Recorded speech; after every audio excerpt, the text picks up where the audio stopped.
Welcome back, everybody, to another episode of Legend of Zelda Ocarina of Time Minimalist Run. And we had just completed the Fire Temple and beat Volvagia, the one and only dragon in this game, apparently. And now we're moving ahead and tracing our childhood steps to Zora's River. And, of course, we have to travel along a much more dangerous route. I mean, it's the same route as before, but now there's more enemies, there's Octoroks in the water. There's a lot more things here trying to kill ya. So, pretty much take the same route as before. Yes, and even Navi gives you kind of a hint of what to expect as you go further up the river. There's an Arctic wind. I mean, we don't say anything particularly right now that's a problem, but we'll get the symptoms of the issue soon enough. But we just bypassed the frogs, or what would be the frog stump. They are no longer there in the adult timeline. A lot of Octoroks. But they are just as easy to beat as pretty much any other incarnation in the games. And like before, we gotta play the Ocarina to enter. For some reason, this magic is still working, despite the fact that the Zoras are no longer here. So this is some ancient magic that was probably set in place long before the Zoras probably set up shop here.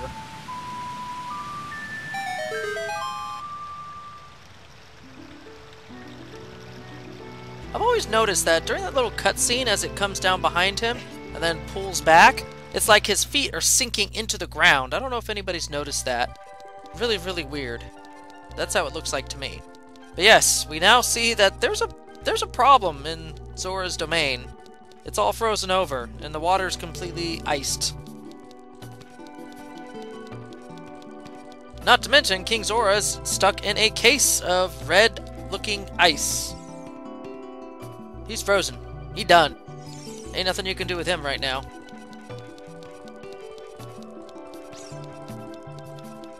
So, nothing to do but go step past him. And move on to where, for some strange reason, it's not iced anymore. It's normal water.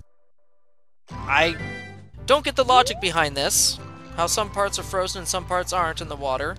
But Jabu Jabu is missing. No idea if Ganondorf killed him or not.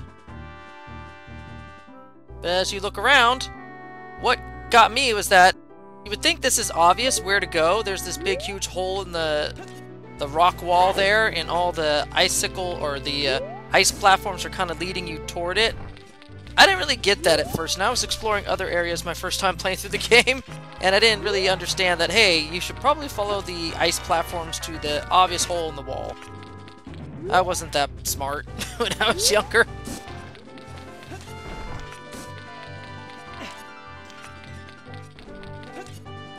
But if you want a section of the game as I play through the game over and over again that I'm really not caring much for, like, it's really kind of a boring part of the game for me, it's the Ice Cavern.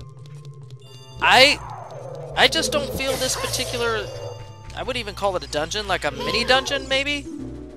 I just don't feel it holds a lot of excitement or entertainment for me to go through it.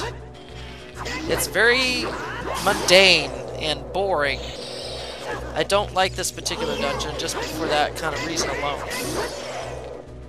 So every time I play through the game, it's kind of just like, great, it's this part again. So I just want to kind of get through it as quick as possible. But before we move on, we want to kill all the Freezards.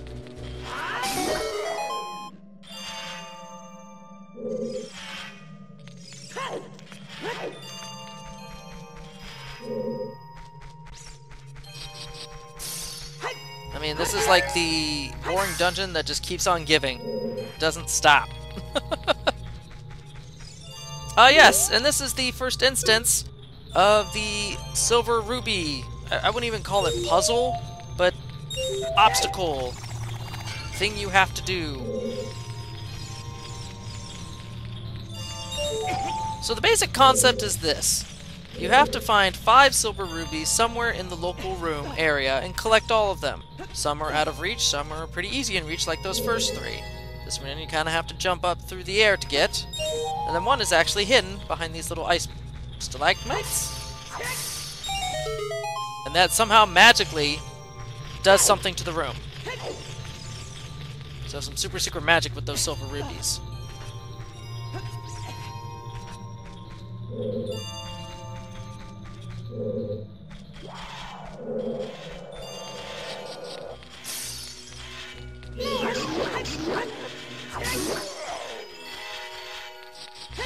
There doesn't seem to be a lot of logic to this particular cave. It just seemed like, well, we need an ice dungeon of a sort.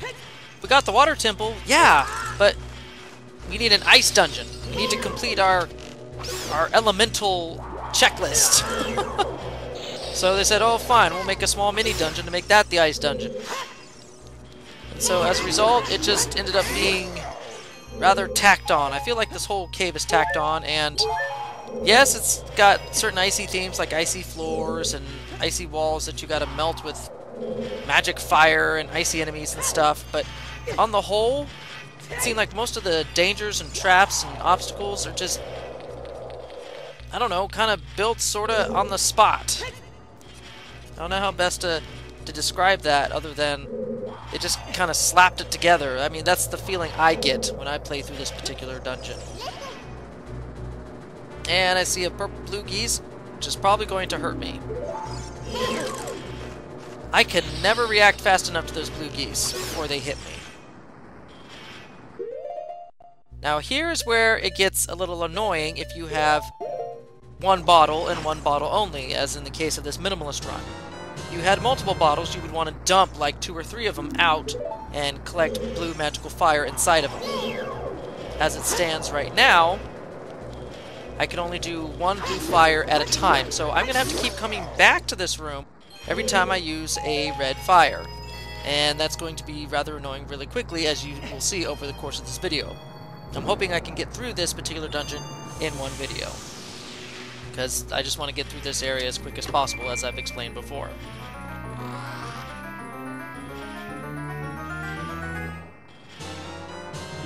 I mean, it's not even a full official proper dungeon because it don't have a boss, but yet it still has a map.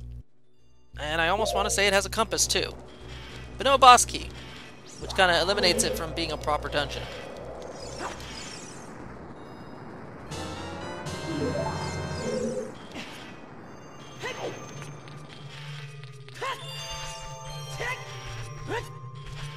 There's not much to say about it right now, except, you know, just watch myself go back through the motions and fail miserably. See, at this time I was like, I should just wait instead of going past to try and get past that trap every time I get hit. Just wait. That was poor timing. Very poor timing. This is me going, please, pots, give me some hearts!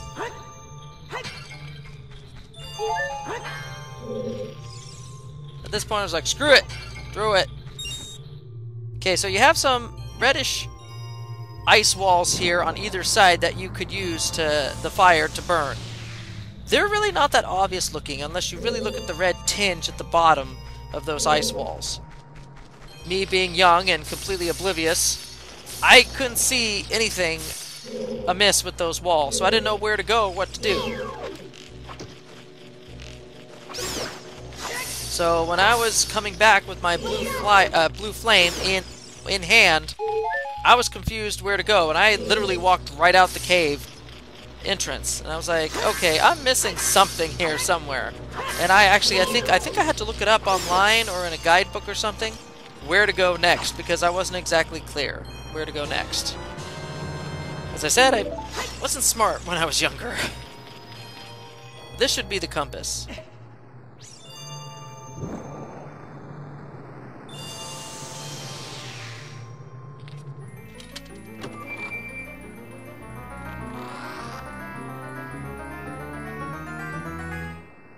Yep, I was correct.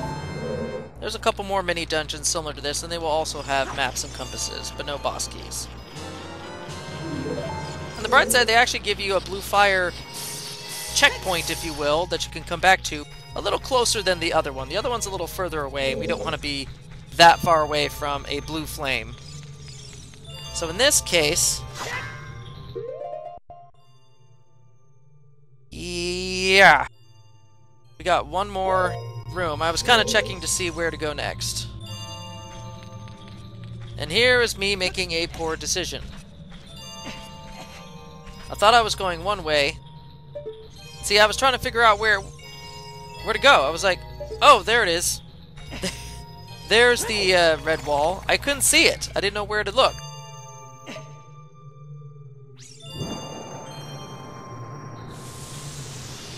So you can kind of see how easy it was for my younger self to not notice those walls. Because even now, I was just trying to figure out where the heck it was. Oh yes, this room. This room was the bane of my existence when I was younger. I did not care much for this particular room because I couldn't really figure out the block puzzle. And that was actually a close call. That could have ended up really badly.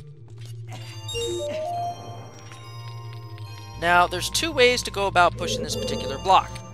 And depending on how, where you push it to, you'll be able to access the various rubies on those little platforms. And of course, oh yeah, this is me looking and going, well, crap, maybe...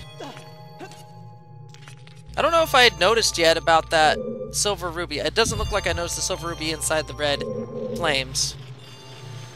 I was thinking maybe I could go over there to that flame and put it in my bottle.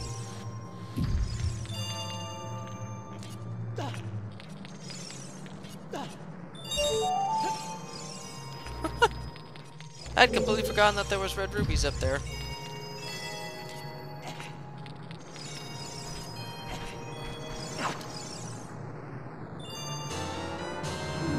I will have to credit the game designers a little bit. They knew that a lot of people wouldn't think to backtrack to get blue flames. They put blue flames throughout most of the dungeon.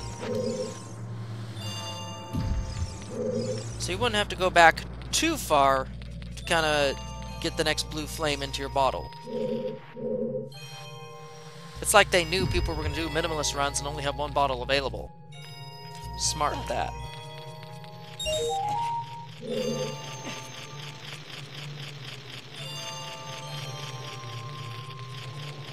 And me trying to figure out what the heck to do here.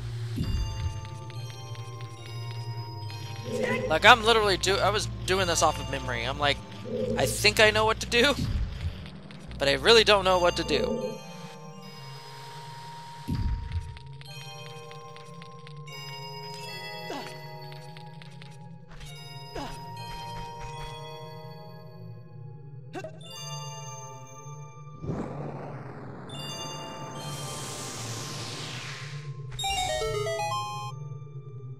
Now, it's been a while since I actually recorded this episode, so I almost want to say I think I made a mistake here. I think you're supposed to go and grab another blue flame before you move on to the next area, and I don't think I did that.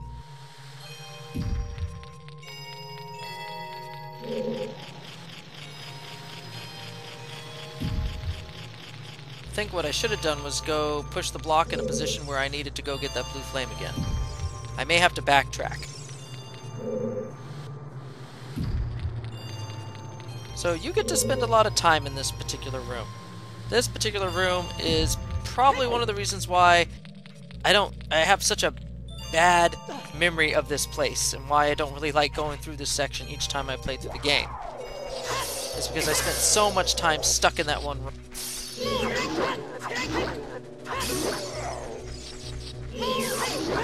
Yep, and this is where I was like, well, crap. I have to go back. Gosh darn you, game developers. Yeah. 3 in a row! This is just not my day.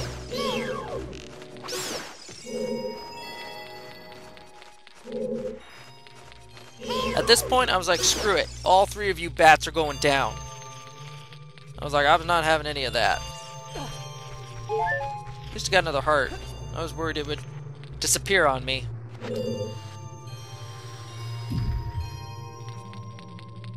Yep, I had made a mistake, and I'm pushing it off. Do you see how frustrating this room is?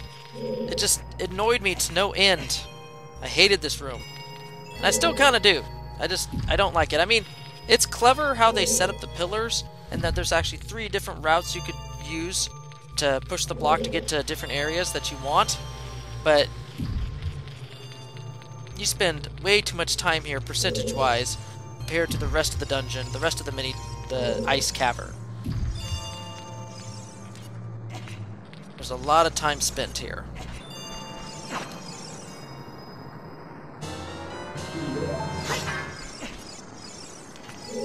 So nothing else to do but push it back off and have it respawn.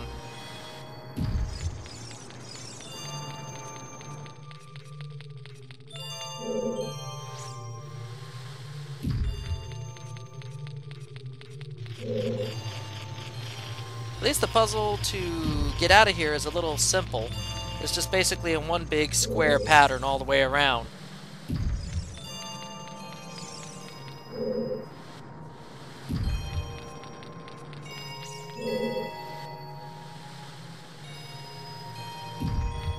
Finally, let's get out of this particular dungeon. I am done with this dungeon. Seriously.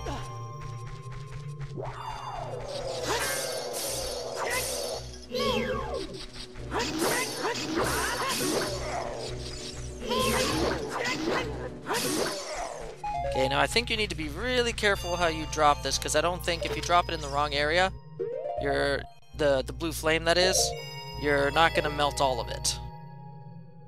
I think you need to drop it directly in the center to have it melt all 3 of the ice blocks. Hey, I was correct.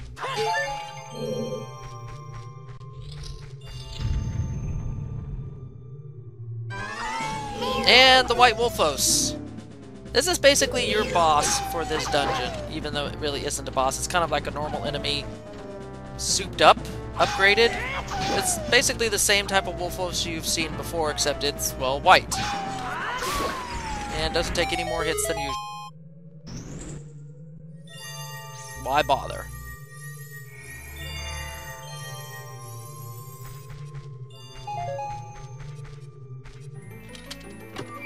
And you get a really unexpected item here. Something I didn't really expect myself when I first played the game. Iron boots? You can't run, you can't float? What is the point of these? But the game uses such a concept item in very good use in the next dungeon. Sometimes to the most annoying use, too. Although Zelda Ocarina of Time 3DS kind of made the iron boots a little less annoying to use. Made it more efficient. My question is, how did she manage to rescue the Zora princess but no one else? What did Sheik do to rescue at least one of the frozen Zoras?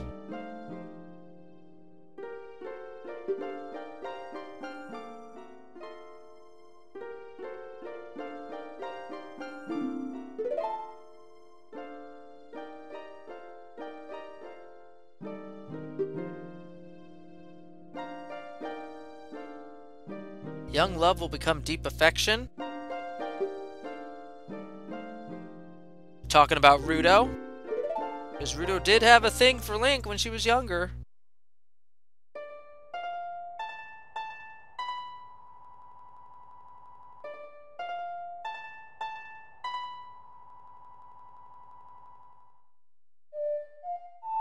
This song doesn't sound like anything good in particular at first, until the instruments roll in, and then you're like, oh, I see the type of tune that they were going for here. Very soft, very soothing, very flowing like water.